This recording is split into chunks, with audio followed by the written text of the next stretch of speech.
আমরা তো কত কিছুই রান্না করি, কত কিছুই খাই। বাট এই মাংস ভর্তার রেসিপিটা হয়তো অনেকেই জানে না, অনেকেই এটা কোনোদিন খায়নি। আজকে আমি গরম গরম ভাতের সাথে মাংস ভর্তা করলাম, তাই ভাবলাম তোমাদের সাথেও শেয়ার করি আমি এই মাংস ভর্তাটা কিভাবে করতেছি, তোমাদেরকেও একটু দেখাই। জাস্ট এই 2-3 টুকরা চিকেনের পিস নিলাম, চাইলে গরুর মাংস নেওয়া যাবে। আজকে আমি মুরগির মাংস দিয়ে করতেছি। একটা বড় সাইজের পেঁয়াজ বড় বড় টুকরা করে কেটে নিছি, 2টা রসুন আমি ছিলে নিচ্ছি। এই মাংস ভর্তা জিনিসটা যেমন খেতে মজা, আবার 2-3 টুকরা মাংস দিয়ে 2-3 জন অনায়াসে এক প্লেট করে ভাত খেয়ে ফেলতে পারবে। তো একটা প্লেটের মধ্যে আমি পেঁয়াজ কুচি করে নিলাম, রসুন গুলো ছিলে নিলাম, দেন নিয়ে নিলাম কাঁচা মরিচ আর শুকনা মরিচ। যা যা লাগবে সবকিছু আমি প্লেটের মধ্যেই নিয়ে নিচ্ছি। একটা আলু আমি নিয়ে নিলাম, আলুটাকে সুন্দরভাবে ছিলে এটাকে চিকন চিকন করে কুচি কুচি করে নিচ্ছি।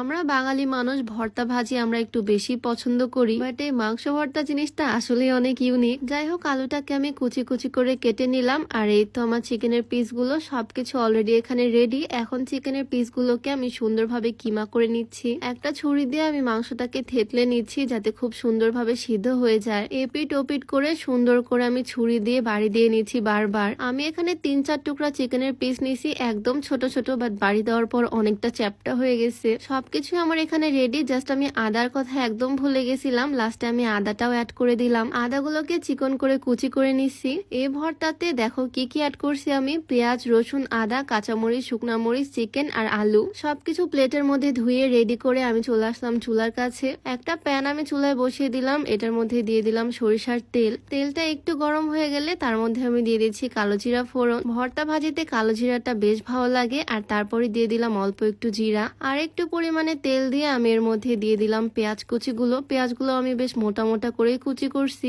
এরপর আমি রসুন, কাঁচামরিচ, আদা সবকিছু একে একে অ্যাড করে দিলাম। এগুলোকে কিছুক্ষণ ধরে একটু রান্না করে নিয়ে তার মধ্যে আমি টুকরো করা আলুগুলো দিয়ে দিলাম। 1 চামচের মতো লবণ দিলাম আর সামান্য পরিমাণে হলুদ অ্যাড করে দিচ্ছি, জাস্ট কালারের জন্য। হলুদটা না দিলেও হবে, বাট হলুদ দিলে দেখতে অনেক সুন্দর লাগে। কড়াইয়ের এক পাশে আমি অল্প একটু তেল দিয়ে শুকনা মরিচগুলো ভেজে নিচ্ছি। শুকনা মরিচটা আমি একটু পরে দিলাম, ভালো করে ভেজে পুরাটার সাথে মিক্স করে নিলাম। আর তারপর দিয়ে দিচ্ছি ওই যে বাড়ি দিয়ে রাখা চিকেন গুলা। সবকিছু একসাথে নাড়াচাড়া করে অল্প একটু পানি দিয়ে এখন ঢাকা দিয়ে রান্না করে নিব। এই সেম প্রসেসে কিন্তু গরুর মাংসের ভর্তাও করা যাবে। আমি আজকে চিকেনের ভর্তা করতেছি, তাই এটাই তোমাদেরকে দেখিয়ে দিলাম। একটু ঠান্ডা করে নিয়ে এটাকে এখন ভালো করে বেটে নিতে হবে। আমি শিলপাটায় বেটে নিচ্ছি, বাটনা পিষনিতেও এটা করা যাবে, বাট আমি শিলপাটাতেই করে নিচ্ছি। সবকিছু খুব ভালোভাবে সিদ্ধ হয়ে গেছে, ভর্তা করতে খুব একটা টাইম লাগবে না, আর একবার করে নিলে এনাফ। স্মেলটা একদম দারুণ আসছে। সরিষার তেলের ফ্লেভারটা আরেকটু স্ট্রং করার জন্য আমি ওপর থেকে তেল ছড়িয়ে দিচ্ছি। এই তো আমার মাংসের ভর্তা